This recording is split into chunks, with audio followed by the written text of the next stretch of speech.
Gubernur Jenderal Belanda di Indonesia untuk mempersiapkan menghadapi serangan dari Inggris.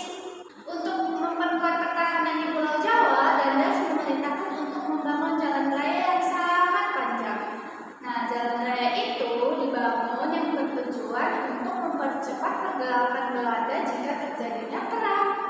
Nah, jadi jalan raya tersebut terbentang dari Anyer di Banten sampai ke Panarakan di Jawa Timur. Untuk mempercepat pembangunan jalan raya tersebut, Dandas memerintahkan tenaga rakyat Indonesia untuk bekerja paksa tanpa uang atau disebut dengan kerja rodi. Siapa yang membakar akan disiksa, dan banyak dari rakyat Indonesia yang menderita, dan banyak dari mereka juga yang mati kelaparan dan terjangkit penyakit malaria. Kejam sekali ya mereka. Iya, sangat kejam, tetapi kekejaman mereka itu akhirnya terdengar oleh Napoleon. Pada tahun 1811, akhirnya Dandas digantikan oleh Jansen. Lagi-lagi penjajahan berlanjut di KIK. Pada tahun 1830, pada saat Johannes van den Bosch diangkat menjadi Gubernur Jenderal Belanda di Indonesia untuk menggantikan Van der Capellen.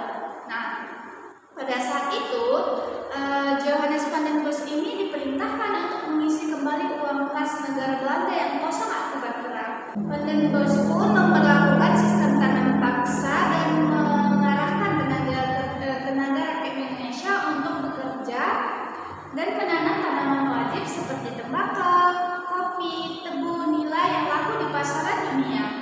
Nah, sebelumnya nih KIK tahu tidak apa itu sistem tanam paksa? Tidak tahu padahal. Nah, sistem tanam paksa itu adalah peraturan yang dikeluarkan oleh Gubernur Jenderal Johannes van den Bosch pada tahun 1830 yang mewajibkan setiap desa untuk menyisihkan tanahnya sebesar 20% untuk ditanami tanaman komoditi ekspor seperti tembakau, kopi, tebu, nila, dan lain-lain.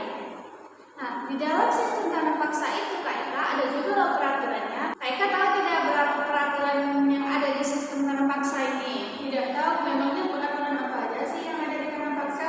Nah, peraturan itu ada 6. Yang pertama yaitu penduduk wajib menyisihkan 1/5 dari tanah mereka untuk ditanami tanaman wajib. Yang kedua, tanah yang ditanami tanaman wajib tersebut bebas dari pajak atau tidak membayar pajak. Yang ketiga, kerusakan yang tidak dapat ditanggung petani itu menjadi tanggung jawab pemerintah Belanda. Yang keempat, hasil dari tanaman wajib ini wajib diserahkan kepada pemerintah Belanda. Yang kelima, pekerjaan yang dilakukan untuk pekerjaan tanam paksa ini tidak boleh lebih dari pekerjaan petani untuk menanam padi. Yang keenam, yang bukan petani wajib menyisihkan waktu selama 66 hari untuk bekerja kepada pemerintah Belanda.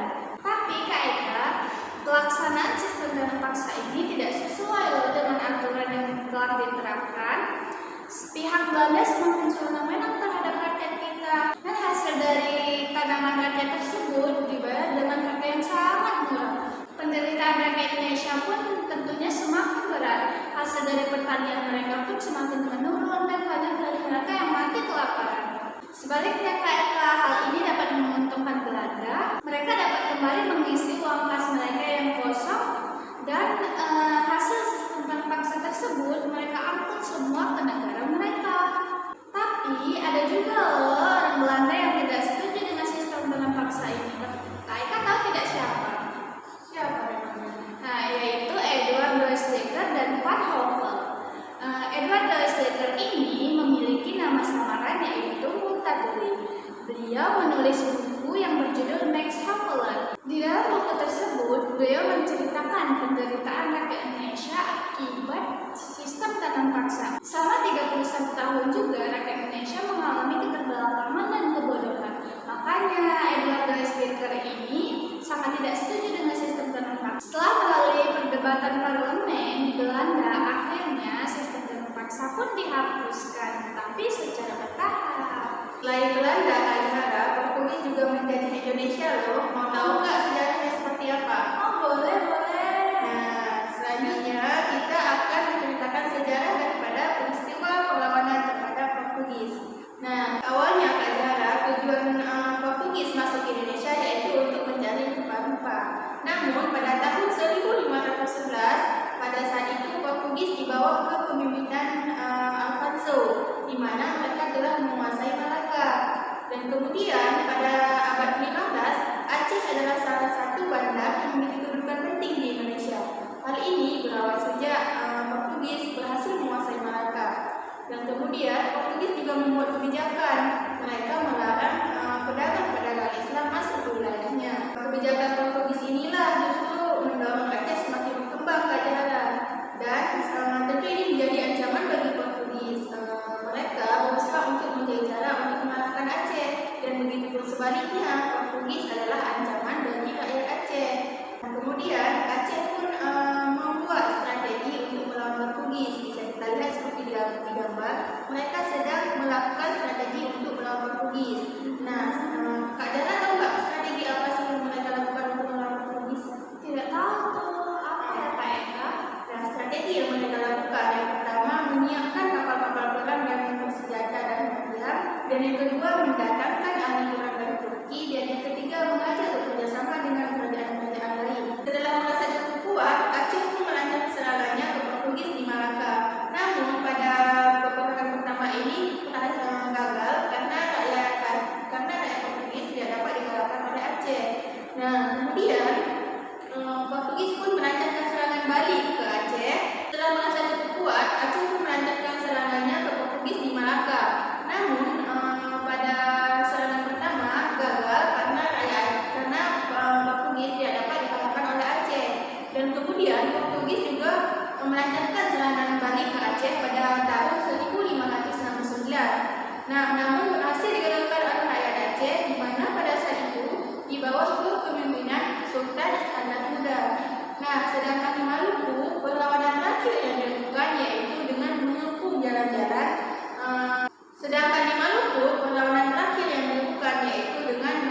benteng dan menutup akses jalan makanan, sehingga si Portugis ini merasakan penderitaan dengan segala keterbatasannya. Kak Zahra, kenapa tidur? Senjatanya sudah habis loh. Oh begitu. Saya jadi ngantuk karena ceritanya mirip cerita dongeng. Saya suka sekali kalau cerita tentang sejarah nih Kak Eka. Wah, menarik ya. Untung Kak Eka mau nemenin saya. Kalau tidak saya sudah sampai ke Jakarta seperti kakak cerita tadi. Masya Allah. Selain ini juga Kak Eka, mumpung saya sudah bangun, saya akan menceritakan tentang perlawanan para pahlawan terhadap penjajahan yang diberikan oleh Portugis dan Belanda, yaitu ada Pangeran Antasari dan Diponegoro. Pangeran Antasari ini Kak Eka lahir pada tahun 1809 di Kayukami, Banjar, dengan nama asli Gusti Inu Kertapati. Beliau adalah putra dari Pangeran Mas'ud bin Pangeran Amir dari Kerajaan Sultan di Banjar. Hubungan Banjarmasin dengan Belanda mulai terjadi pada tahun 1817. Pada saat itu Banjar dipimpin oleh Sultan Sulaiman. Nah, saat itu juga Belanda diizinkan untuk membangun beberapa kantor perdagangan di Martapura, ibu kota kesultanan. Sebagaimana di tempat-tempat lainnya juga nih Kak Eka, Belanda mengawali misinya dengan yang namanya perdagangan, tetapi diakhiri dengan yang namanya menjajah. Betul tidak? Betul sekali. Sampai puluhan tahun berikutnya, perdagangan adalah satu-satunya aktivitas Belanda di Banjar. Hingga akhirnya Belanda pun menduduki internal Kesultanan Banjar. Setelah wafatnya Sultan Adam pada tahun 1857, Belanda mendukung naiknya Sultan Tamjidillah sebagai pemimpin Banjar. Kenapa dia mendukung Sultan Tamjidillah? Karena jika Belanda mendukung Pangeran Tamjidillah, mereka akan mendapat imbalan kekayaan alam Indonesia seperti tambang batu bara. Nah, sebagian besar rakyat Banjar pun tidak setuju dengan naiknya Pangeran Tamjidillah. Kenapa tidak setuju, Kak Zahra? Karena jika Sultan Tamjidillah naik menjadi pemimpin, Belanda akan mendapatkan imbalan nih Kak Eka. Nah, tapi rakyat Banjar tidak setuju akan naiknya Pangeran Tamjidillah. Pada masa itu, Pangeran Antasari memilih hidup di luar dari lingkungan istana. Beliau mulai bergerak pada saat Sultan Hidayatullah disingkirkan oleh Belanda. Nah, pada tahun 1859, Pangeran Antasari meluncurkan serangan terhadap tambang batubara yang dimiliki oleh Belanda. Serangan tersebut itulah menandai berkorbannya perang Banjar. Kemudian Pangeran Antasari diangkat menjadi pemimpin Banjar yang paling tertinggi. Nah, pada saat itu pertempuran pun berlanjut yaitu serangannya pada pos-pos militer milik Belanda yang terbesar di tempat-tempat tertentu. Nah, akibat serangan dari Pangeran Antasari, Belanda pun mengalami kebangkrutan. Nah, dengan dukungan pasukan bersenjata lengkap dari Batavia, Belanda pun meluncurkan serangan balik terhadap pasukan Pangeran Antasari. Nah, Belanda melakukan segala cara untuk memenangkan perang tersebut. Dan mereka juga membujuk di kerajaan-kerajaan lainnya di Kalimantan untuk menyerang Pangeran Antasari. Nah, tetapi Pangeran Antasari walaupun terdesak hingga ke pedalaman, dia tidak akan menyerah. Beliau adalah pejuang tangguh. Sampai akhirnya wabah cacat pun terjangkit pada prajuritnya Pangeran Antasari dan pada 1862 Pangeran Antasari pun tutup usia dan perjuangannya pun dilanjutkan oleh putra-putranya. Setelah saya bercerita nih tentang Pangeran Antasari, sekarang Kak Eka dong yang bercerita tentang Diponegoro. Boleh tidak? Boleh sekali lagi harapkan baik. Sekarang kita dengarkan baik-baik sejarah daripada perjuangan Pangeran Diponegoro. Oke. Perang Diponegoro atau Perang Jawa merupakan perang besar yang berlangsung selama 5 tahun. Nah, perang ini dilatar belakangi atas kebencian rakyat Jawa terhadap Belanda karena penindasan yang dilakukan di tanah Jawa. Sesuai dengan namanya nih Kak Dara, peperangan ini dipimpin oleh Pangeran Diponegoro ataupun Pangeran Kesultanan dari Yogyakarta. Pada pertengahan bulan Mei 1825, Sumisa memutuskan untuk memperbaiki jalan-jalan kecil yang ada di sekitaran Yogyakarta. Namun saat perbaikan jalan yang awalnya dari Yogyakarta ke Magelang melewati Muntilan, kemudian belokkan arah kiri menuju Jalan Rejo, dan mereka memasang patok-patok perbaikan di sepanjang makam leluhur Pangeran Diponegoro. Nah, ulah Belanda inilah yang memicu kemarahan Pangeran Diponegoro dan rakyat sekitar, sehingga Pangeran Diponegoro menggantikan patok-patok tersebut dengan tombak sebagai pertanda bahwa mereka mengajak perang dengan Belanda. Nah, akhirnya dikatakan pada tanggal 28 Maret tahun 1830, Jenderal Deko berhasil menjepit pasukan Pangeran Diponegoro di Magelang. Nah, di situ Pangeran Diponegoro menyatakan menyerahkan dirinya dengan syarat sisa anggota laskarnya dilepaskan seperti yang digambarinya teman-teman. Oh, begitu sulit ya perjuangan Pangeran Diponegoro.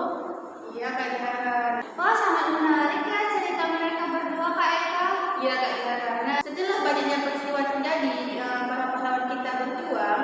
Nah, pada tanggal 17 Agustus 1945, kita Indonesia kan sudah merdeka nih Kak Dara.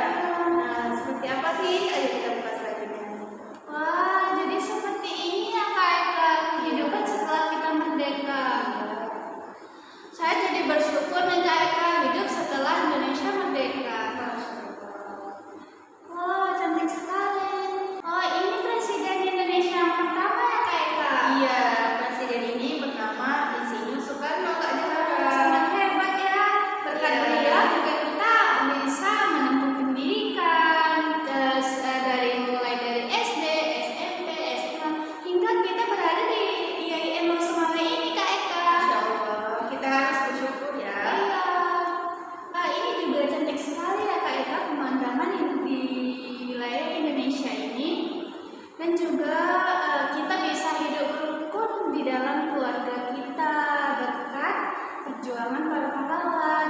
Jadi kita harus ingat nih Kak Eka apa yang dibilang Pak Soekarno, yaitu jas merah jangan melupakan sejarah. Baik teman-teman, kita akhiri video ini.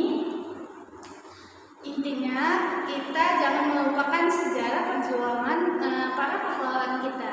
Nah, sekian dari kami. Saya Jahara Mafira. Saya Eka Judika.